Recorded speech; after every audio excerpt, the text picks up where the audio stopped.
You know the voice. You know the songs. But at 58, Tim McGraw's life almost ended far from the spotlight. 5 surgeries, a body on the edge, and a question that never leaves him. Will I ever stand again? The truth is darker, rawer, and more real than the world has ever seen. It's 3 a.m.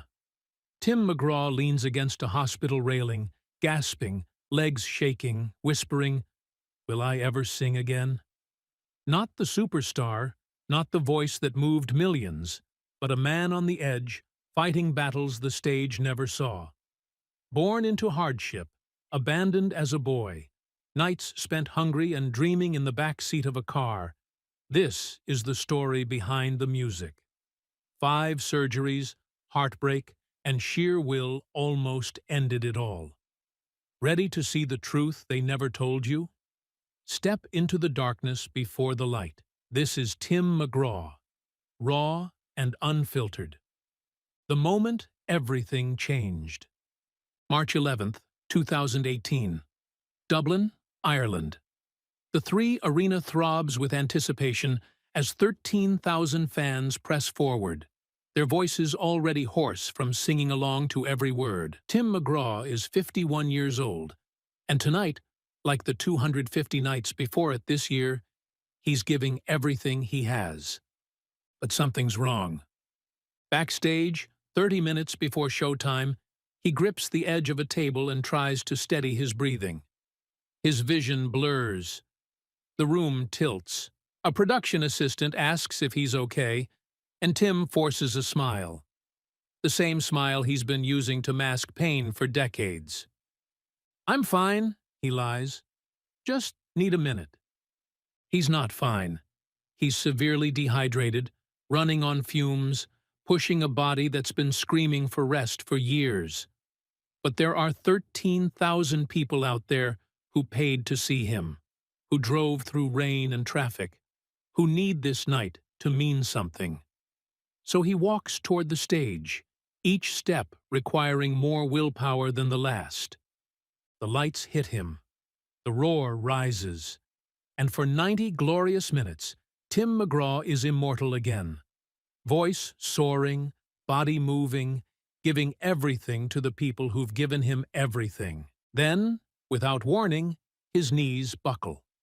The microphone slips from his hand, clattering across the stage. The music stutters to a confused halt. And Tim McGraw, the man whose voice has filled stadiums from Nashville to Tokyo, collapses. Security rushes forward. Medics appear from the wings. And 13,000 people hold their collective breath as the legend they came to worship is carried off stage, disappearing into darkness while the house lights slowly rise on stunned, horrified silence. In the ambulance, strapped to a gurney with oxygen flowing and monitors beeping, Tim stares at the ceiling and thinks, "This is how it ends." But he's wrong. This isn't the ending. This is the beginning of the most harrowing chapter of his life. A chapter that will require him to fight harder than he ever fought for fame, success, or recognition. A chapter written not in lyrics and melodies, but in surgical steel, rehabilitation tears, and the desperate question, who am I if I can't perform? To understand how we arrived at this moment, we need to go back. Back to the beginning. Back to a boy who learned about survival before he learned to read. Born into absence, a childhood shaped by loss, a future forged in music. May 1st, 1967, in the small town of Delhi, Louisiana, a boy named Tim McGraw entered the world already marked by absence. His mother, Betty D'Agostino, was barely 21, juggling double shifts at a diner, while struggling to keep their drafty, storm-leaking house livable. Poverty hung over their lives like a constant shadow, and the judgment of a rural southern town weighed heavily on a young mother raising a child alone. Tim grew up believing his last name, Smith, was his own. carrying it through school hallways where whispers followed him, where hand-me-down clothes and simple lunches set him apart. Home life wasn't easy, but Betty anchored him with small acts of love. Cold biscuits left before dawn, short handwritten notes that said, "I love you, Timmy." They were tiny lifelines in a world that often felt too big for a boy without answers. But the baseball field felt different. There, Tim was confident, strong, whole. His arm was powerful, his instincts sharp, an unspoken inheritance from a father he didn't know. In the evenings, music drifted through the humid Louisiana air, George Strait, Merle Haggard, and Tim discovered a quiet comfort in those sounds, a companionship that softened the ache of questions he didn't yet dare to ask. Everything changed at 11. Searching a closet for school supplies, he found the document that shifted his world. A birth certificate with a name he had never heard, Frank Edwin McGraw, Jr. His father was Tug McGraw, a rising baseball star. The realization shook him. Suddenly, the confidence he felt on the baseball field made sense, but so did the emptiness. A meeting was arranged, hope swelling inside him, hope that Tug would see himself in the boy standing before him. But Tug hesitated, then left with the words, "I can't be sure." That rejection settled into Tim like cold fog. 7 years passed without a call, a card, or a sign that his father cared. So Tim pushed harder. Baseball became not just a sport, but a plea. See me, notice me, come back. Coaches saw his talent, scouts began to notice. At Northeast Louisiana University, he played with a fire fueled by longing and determination. Baseball was the bridge to the father who had walked away. Until the injury. One motion, one terrible snap of his knee, and the dream collapsed. In his dim dorm room, wrapped in pain and disappointment, Tim felt the only connection he had ever imagined to his father disappear. The life he had clung to was gone. But in that darkness, something else found him. A memory of country music from his childhood, a dusty guitar left behind by some forgotten student, a tentative strum, then another. The notes were raw, imperfect, but they were his. For the first time, Tim discovered a path not built from longing for his father, but from something rising inside himself. Baseball had broken. But music? Music was a beginning. Nashville dreams and desperate nights. In 1989, at 22 years old, Tim McGraw left Louisiana with a guitar, a borrowed surname, and dreams that felt both enormous and fragile. Nashville beckoned like a distant light, promising nothing but the chance to try. The city was crowded with dreamers, all shouting to be heard. Every dive bar had a singer. Every street corner echoed with ambition. Tim was one voice among thousands, and in those early days, there was no reason to believe he'd be the one who broke through.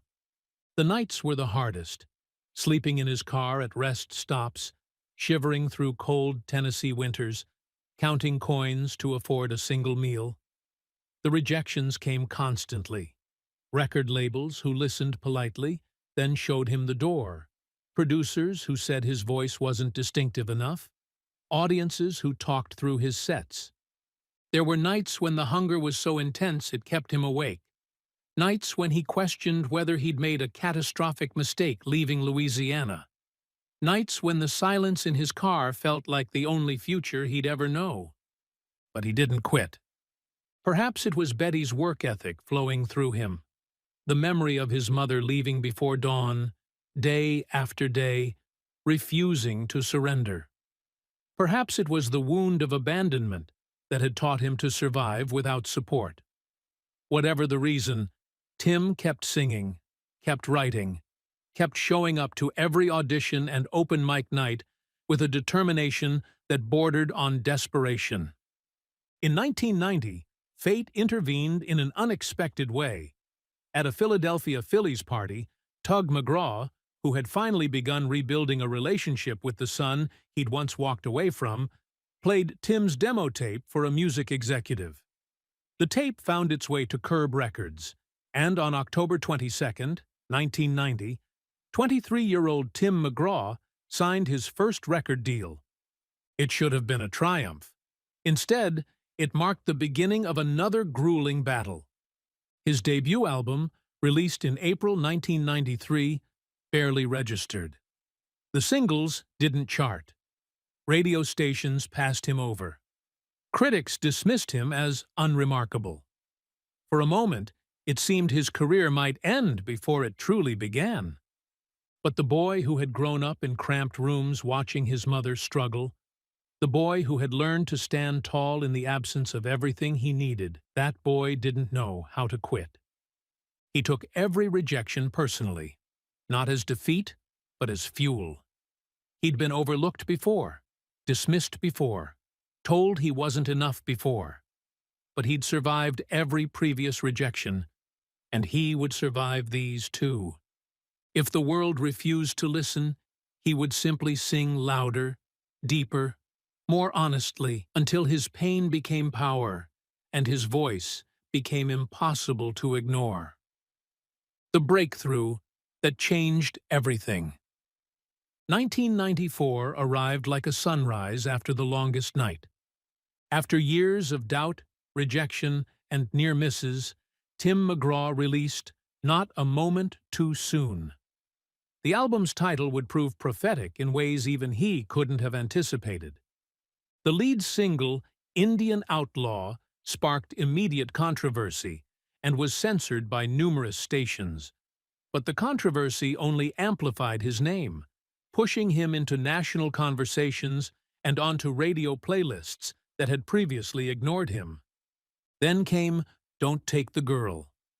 The ballad was fragile and heartbreaking, telling a story of love and loss that resonated with something deep in the American heart. The song climbed to #1 on the Billboard country chart, and suddenly, the man who had once slept in his car at rest stops was being played across the nation. Not a Moment Too Soon didn't just succeed. It exploded. By year's end, it had sold over 6 million copies, becoming 1994's best-selling country album and earning Album of the Year at the ACM Awards. The voice that had been dismissed as unremarkable was now echoing through millions of homes, cars, and hearts. But this was only the beginning.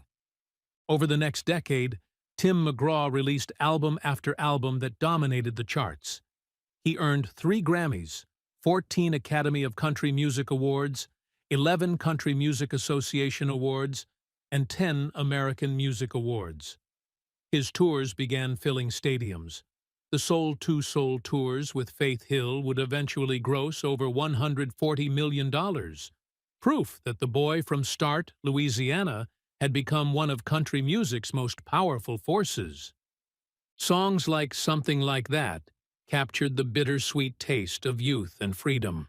Please Remember Me became the soundtrack to goodbyes, whispered at airports and in hospital rooms. My Next 30 Years held the wisdom and hope of growing older with grace. These weren't just hits. They were emotional anchors woven into the fabric of American life.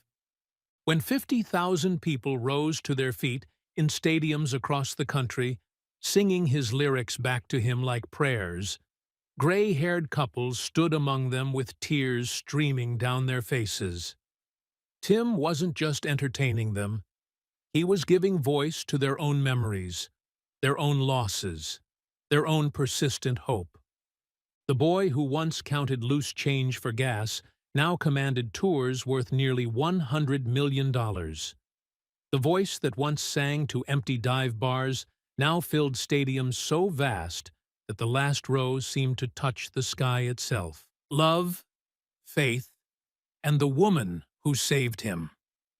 Long before they became country music's golden couple, Tim McGraw and Faith Hill's love story began quietly on the 1996 Spontaneous Combustion Tour. both 28, both rising stars, and both caught off guard by an instant, undeniable spark. Faith was engaged. Tim was unsure of his own heart. Yet night after night, they were drawn to each other. Then came the stormy Nashville night that changed everything. With rain hammering the trailer roof, Tim finally whispered the question trembling on his lips. "Will you marry me?" Faith couldn't answer. Not then. But after his show, Tim returned to find her reply written in red lipstick across the mirror. "Yes, I'll be your wife." On October 6, 1996, beneath an old oak tree in Rayville, Louisiana, they held a secret, simple wedding. Faith, 3 months pregnant, glowed barefoot in a plain white dress. Tim stood beside her in jeans and a black jacket, holding her hand as she whispered, "This is all we need." Their daughters, Gracie, Maggie, and Audrey, arrived one after another, and Faith paused her career to raise them. Tim never forgot that sacrifice. Late at night, while Faith soothed a baby, Tim wrote, creating "It's Your Love," a song born from those quiet, exhausted moments. But behind their fame, pressure took a toll. Touring strained their marriage, and Tim sometimes turned to alcohol to cope. Still, they stayed. They fought for each other. In 2015, when Faith needed serious neck surgery, Tim dropped everything to stay by her side. Through long hospital nights, he held her hand, refusing to leave. His devotion became the truest proof of their bond, love that endures when everything else falls away. The father he finally found, then lost. Tim McGraw guarded his family fiercely because he knew what it felt like to grow up without one. His father, baseball star Tug McGraw, was absent before Tim was even born. Tim didn't grow up mourning a father he lost. He grew up longing for one he never had. Everything changed when Tim turned 18. Tug, burdened by regret, reached out, and the two slowly rebuilt something resembling a father-son bond. "He became my hero," Tim later said, "but I met him too late." They had only a few short years together before everything collapsed again. In 2003, during a busy tour, Tim learned Tug had a malignant brain tumor. Tim rushed to the hospital but hesitated at the door, terrified to face the man he had only just begun to love. When he finally entered, they didn't need many words. Holding hands became their truest conversation. Decades of absence softening into connection. As Tug's final days approached, Tim whispered the words he'd carried his whole life. "I love you, Dad." Tug returned the look of pride Tim had waited for since childhood. Hours later, Tug passed away. Tim stayed by his father's bedside long after, guitar in hand, unable to sing through the weight of grief. Weeks later, he heard the demo for "Live Like You Were Dying," and it broke him open. The song felt like the conversation they never finished, and recording it became Tim's way of saying goodbye. "That song saved me," he admitted. After Tug's passing, Tim changed. He chose family over fame, presence over pressure, and love over everything else. Each year he visits his father's resting place, bringing a guitar and a baseball, still whispering, "I'm learning how to live, Dad." The body's rebellion. Time and illness are the cruelest thieves. They steal quietly, slowly, and always from the strongest hearts first. After nearly 3 decades of carrying entire arenas on his shoulders, after thousands of nights where his voice rose above roaring crowds and his body moved like fire beneath the lights, Tim McGraw began to sense that something had shifted. Not around him, but inside him. The glow of the stage that once felt weightless now pressed against him with the heaviness of years. Though the cheers remained thunderous, his steps had grown slower. his breath more deliberate, his shoulders tighter, as if every movement required a quiet negotiation with pain. The audience saw a legend shining under golden beams, but beneath that brilliance was a man who felt every step like a private test of endurance. "Sometimes the hardest song to sing is the one that used to be easy," he confided to a close friend. The warnings had arrived long before Dublin. Years of forcing himself through injuries no one ever saw. A foot fractured again and again, an elbow pushed beyond endurance until surgery became inevitable, the hidden damage he kept buried beneath the music until his body could no longer bear the silence of denial. Then came that cold March night in 2018 in Dublin, Ireland, when 51-year-old Tim McGraw collapsed on stage, his body finally surrendering to severe dehydration and crushing exhaustion. One moment, he was lifting the arena with a voice forged through fire. The next, his knees buckled. The microphone slipped from his hand, and the lights smeared into a blur as medics rushed toward him, while tens of thousands watched in stunned, breathless silence.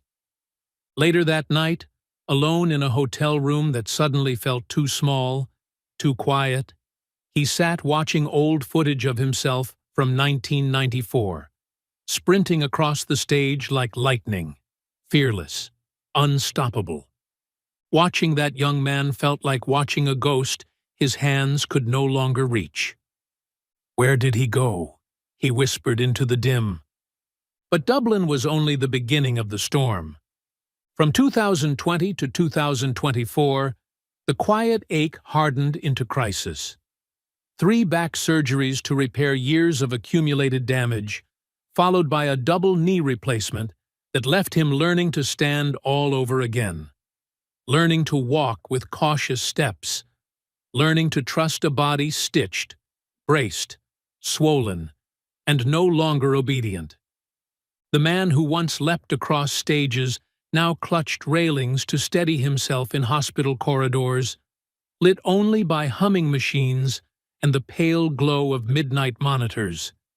He remembered the first back surgery, the metal table cold beneath him, the surgical lights flickering like distant stars as he whispered a prayer before the anesthesia pulled him under.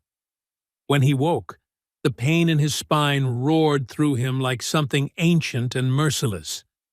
But waking from the double knee replacement was worse. His legs were wrapped in thick white bandages, stiff and foreign. He tried to lift them. Nothing. "Please," he whispered. "Please, move." During rehab, he gripped the parallel bars, pushed with everything he had, trembled with effort, but his left leg refused to rise. His breath broke. The room spun. His hope wavered. In that moment, he felt the brutal truth that every aging soul knows. Healing isn't just pain. It's fear. At home in Tennessee, during nights when the pain throbbed too deeply for sleep, Tim would sit beside the window watching rain fall across the fields, whispering into the dim, "I've given this voice to the world. Now I need to learn to live without its power." A confession no audience would ever hear. He remembered the day the doctor placed the X-ray on the light screen and said, "If you continue like this, your mobility may become severely limited." Faith squeezed his hand, but her breath hitched. She looked away just long enough to hide a tear, not of weakness, but of love, terrified of losing the man who had been her heart for decades.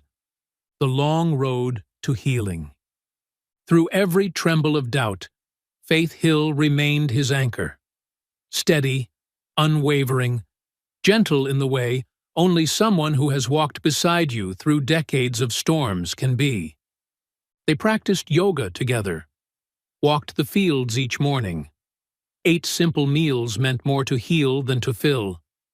And when he felt himself slipping into despair, she would play "It's Your Love," take his hand, and whisper, "You wrote this for me once.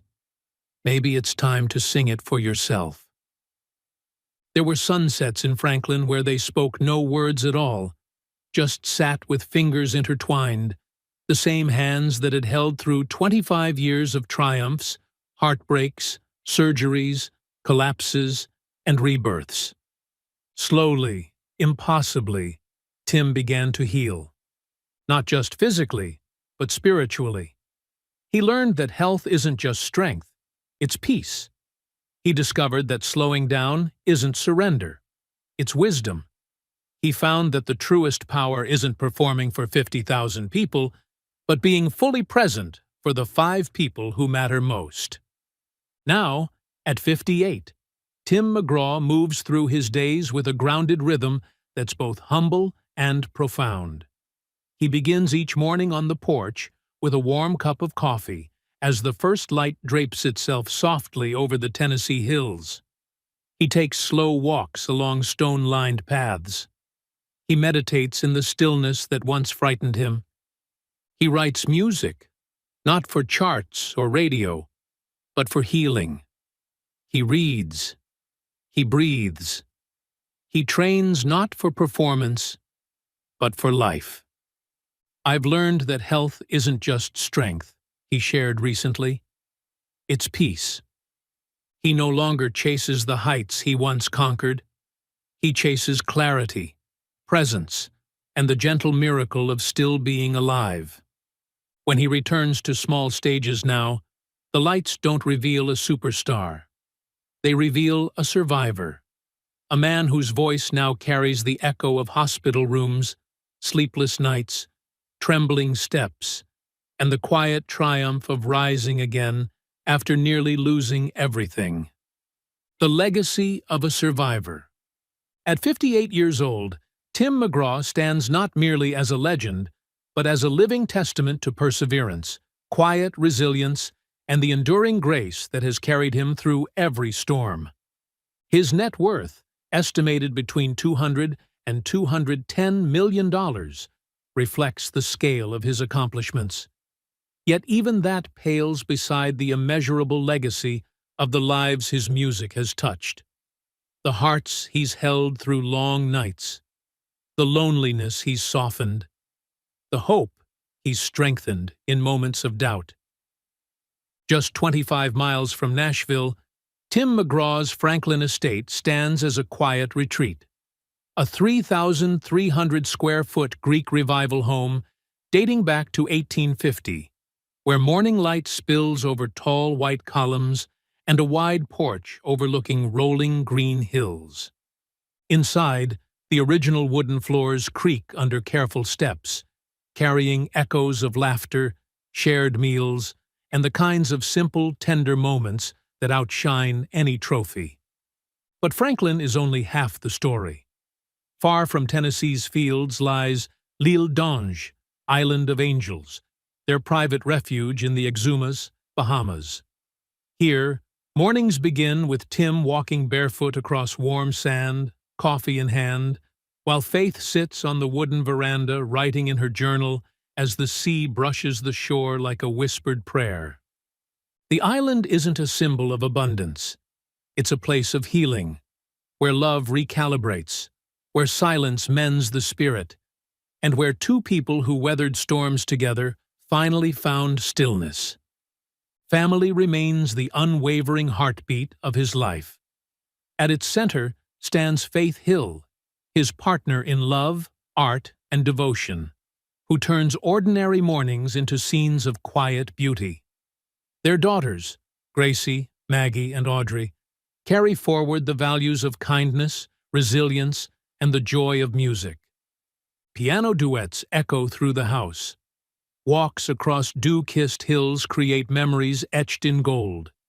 Shared meals become rituals of belonging, and evenings beside the water shimmer with the gentle magic of presence. In these sacred, ordinary moments, true wealth reveals itself, not in fortune or fame, but in the hearts shaped, the lives nurtured, and the legacy built through love. Philanthropy flows through their story like a steady undercurrent.